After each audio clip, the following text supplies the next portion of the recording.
आज हम पढ़ेंगे तुल्यांकी भार के बारे में। तुल्यांकी भार तो तुल्यांकी भार जो है निकालना बहुत आसान चीज है। बस आपको जो है तत्वों का परमाणु भार याद होना चाहिए। ठीक, तुल्यांकी भार जो है निकालने के पहले आपको जो है अणुभार के बारे में भी जानकारी होनी चाहिए। किसके बारे में? अणुभार। तो अणुभार क्या होता है? तो ये यौगिकों का निकलता है। किसका निकलता है? यौगिकों का। यौगिकों का जो है जैसे हम किसी तत्व का परमाणु भार निकालते हैं वैसे यौगिकों का क्या निकलता है? अणुभार। तो तत्व का क्या निकलता है? परमाणु। तत्व का परमाणु भार होता है और यौगिकों का क्या होता है? अणुभार। ये कॉन्सेप्ट क्लियर हो गया होगा कि परमाणु भार और अणुभार क्या होता है। ठीक, तो हम कह सकते हैं कि अणुभार जो है हम किसी अणुभार जो हम किसी तत्व का नहीं निकाल सकते तो तत्व का क्या होता है? परमाणु भार होता है। जैसे मान लीजिए लिखा हो हीलियम, हीलियम लिखा है 2He4। यहाँ पे जो हमारा 4 है वो क्या है? परमाणु भार। अणुभार जो होता है NaCl एक यौगिक है, तो इसका हम निकालेंगे तो आएगा 58.5। ठीक, अणुभार कैसे निकालते हैं? अणुभार का जो सूत्र होता है वो होता है अणुभार बराबर होता है परमाणुकता गुणे परमाणु भार। परमाणुकता गुणे परमाणु भार, ये सूत्र है। बात सुनिए, कोई दिक्कत नहीं ना? तो परमाणुकता गुणे परमाणु भार हम कर देते हैं तो हमारा क्या आ जाता है? अणुभार। अब हम कौन सा यौगिक ले रहे हैं? तो NaCl। ये 58.5 आया कहां से? हमको ये देखना है। तो हम NaCl को अगर मान लीजिए तोड़ देते हैं, अणुभार निकालना हमको किसका? NaCl का। तो इसको तोड़ेंगे तो हमारा एक टूटेगा Na+Cl में टूटेगा। आयन नहीं लिखेंगे यहाँ पे क्योंकि हम जो है रिएक्शन नहीं करवाने जा रहे हैं। ठीक, तो यहाँ पे एक चीज हमको ध्यान देना है कि Na+Cl में टूट गया।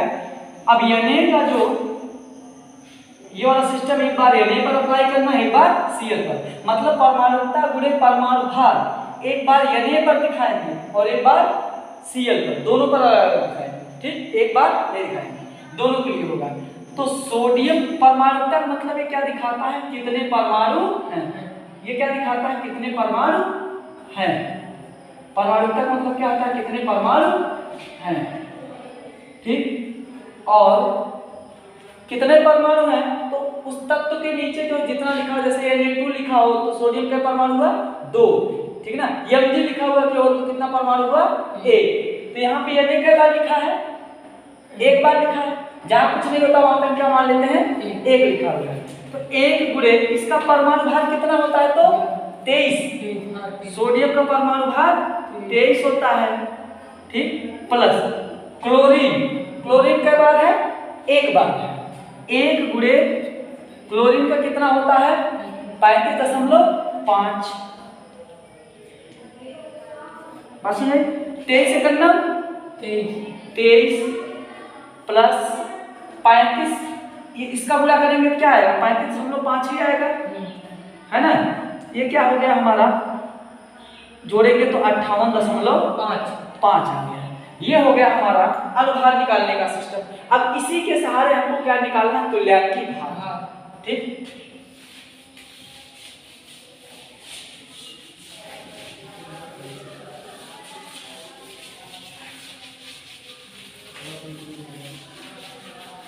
तो तुल्यांकी भार कैसे निकालेंगे? तो ध्यान दीजिएगा, तुल्यांकी भार का जो सूत्र होता है वो होता है तुल्यांकी भार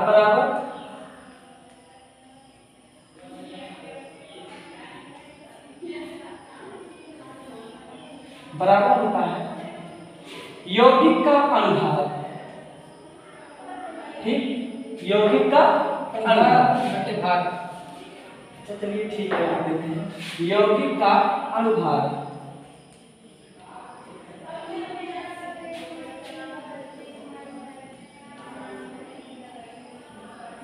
बटे संयोजकता। क्या होता है? संयोजकता। तो संयोजकता आपको पता होगा क्या होता है? संयोजकता मतलब कोई भी तत्व अपने बाह्यतम कोश को पूरा करने के लिए जितने इलेक्ट्रॉन या तो त्यागता है या तो ग्रहण करता है, वही संख्या क्या कहलाती है, उसकी संयोजकता कहलाती है।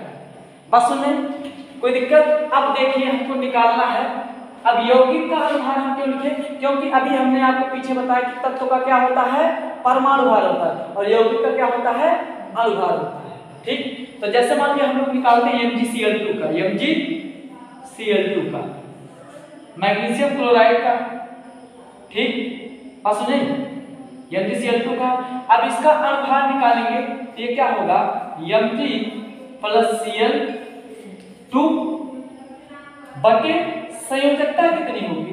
एक चीज ध्यान दीजिएगा, Mg पे पाया जाता है 2 प्लस, और एक Cl पे क्या पाया जाता है, 1 माइनस। लेकिन यहाँ पे क्या क्लोरीन की बात कर रहा है, 2 क्लोरीन। तो अगर एक क्लोरीन पे 1 माइनस तो 2 क्लोरीन पे 2 माइनस, तो 2 प्लस और 2 माइनस मिलकर क्या हो जाएगा, न्यूट्रल। तो हम कह सकते हैं कि MgCl2 की संयोजकता कितनी होती है, तो 2 होती है। इसकी संयोजकता कितनी हो जाएगी, 2। बात समझे? अब यहाँ पर जो है हम सूत्र अप्लाई करेंगे। मैग्नीशियम का जो है यहाँ पे क्या परमाणु है, क्या मैग्नीशियम है, एक गुणे इसका परमाणु भार कितना होता है, तो 24 होता है। मैग्नीशियम कितना होता है, 24 होता है, प्लस यहाँ पे क्लोरीन क्या बार है, 2 बार। एक क्लोरीन कितना होता है, 35.5, 35.5 बटे कितना लिखेंगे, 2। ठीक, जोड़ देंगे कितना आ जाएगा, 24 से करना 24 प्लस 35 दूना 70 और 50 पैसा जोड़ देंगे क्या रुपया बन जाता है, 1 रुपया। ये हो जाएगा 71। ठीक, तो ये हो जाएगा 70 20 90 4 94 95, कितना आ जाएगा 95 बटे कितना करेंगे, 2 से भाग देना है ना, तो 95 बटे 2, यहाँ पे भी बटे 2 लिख दीजिए। अब भाग दे दीजिए, कितना आ जाएगा आपका, ये जाएगा 2 ये 2 चौका 8, ठीक, 1 बचा 15, 2 सत्ते 14, 1 बचा 2 पच्चे 10, कितना आ गया हमारा 47.5। अगर ग्राम की बात की जाए तो यहाँ पर आप ग्राम लगा सकते, जैसे मान लीजिए बोलते ग्राम क्लैरिटी था, तो हम क्या लगा देंगे, उसके नाम के लास्ट में ग्राम लगा देंगे। ऐसे मान लीजिए किसी और यौगिक का निकालते हैं, समझ में आ रहा ना?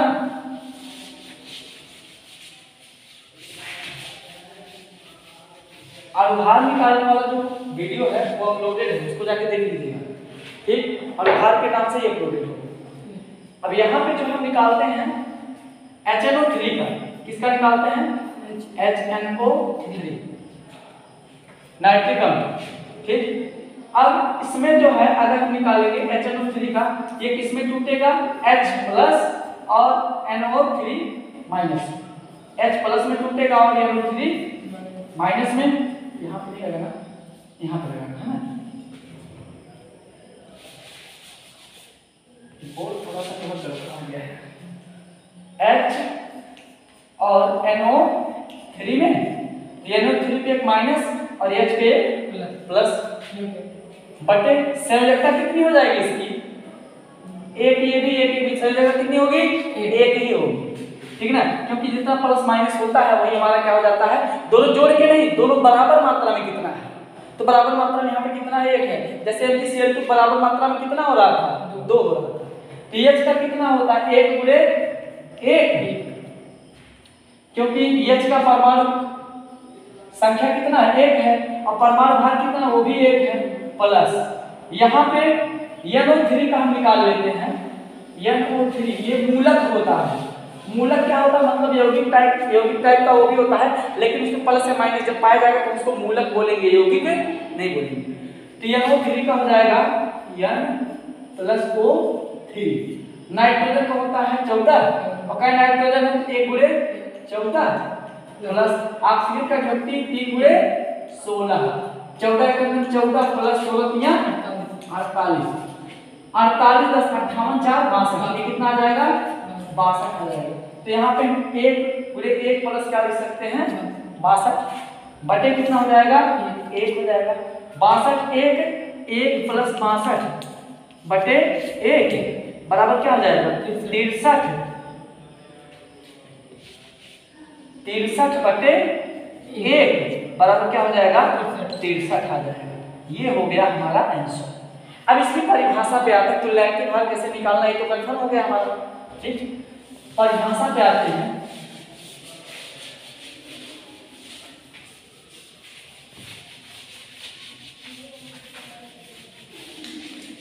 तो हम लोग जान चुके हैं कि जो तुल्यांकित भार होता है वो हम निकालेंगे किसी भी यौगिक या पदार्थ का। ठीक, तो बात की जाए तो जैसे मान लीजिए कोई यौगिक है या फिर क्या है पदार्थ है, कोई यौगिक या पदार्थ है। ठीक, इसी का हमको तुल्यांकित भार निकालना है। तो तुल्यांकित भार वह संख्या होती है जो कि किसी यौगिक या पदार्थ, ठीक, किसी यौगिक या पदार्थ का तुल्यांकी भार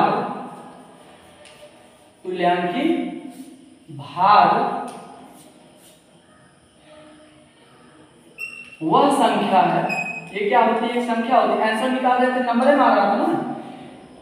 यौगिक, किसी यौगिक या पदार्थ का तुल्यांकी भार वह संख्या होती है जो यह प्रदर्शित करती है कि उस यौगिक का द्रव्यमान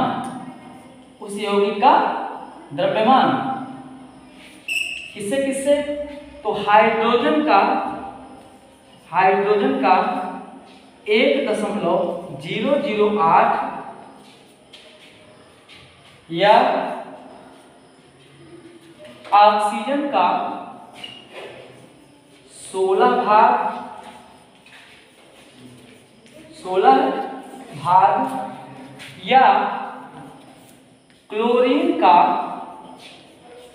35.5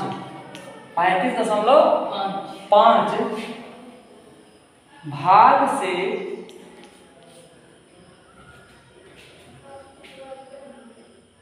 कितना संयोग करता है, कितना संयोग करता है या विस्थापित होता है, या विस्थापित, क्योंकि रिएक्शन में दो ही चीज होता है, या तो मिलके इकट्ठा हो जाएगा या तो टूट के अलग हो जाता है। ठीक, विस्थापित होता है। ठीक, इसी को हम क्या बोलते हैं तुल्यांकित भार। ठीक, कोई दिक्कत नहीं ना।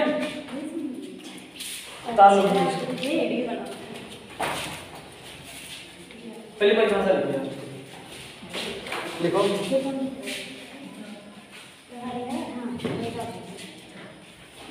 किसी भी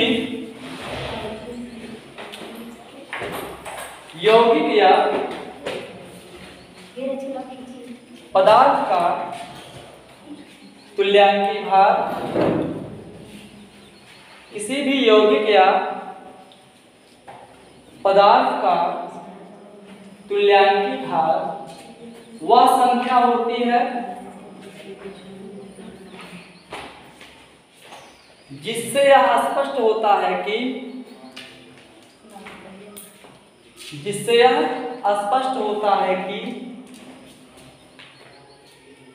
उस यौगिक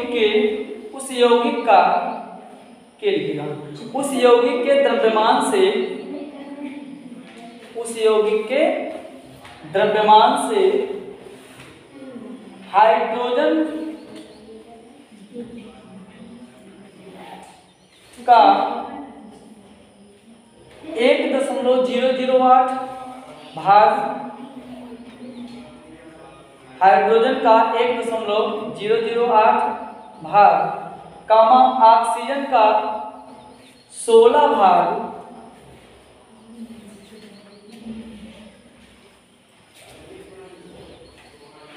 या क्लोरीन का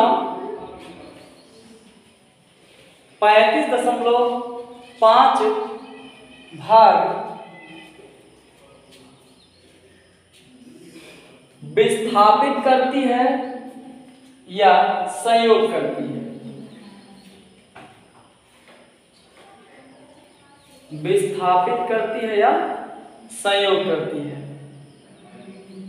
ठीक, तो इसे हम क्या कहते हैं? तुल्यांकी भार। तुल्यांकी भार कैसे निकालना है ये तो क्लियर हो गया है।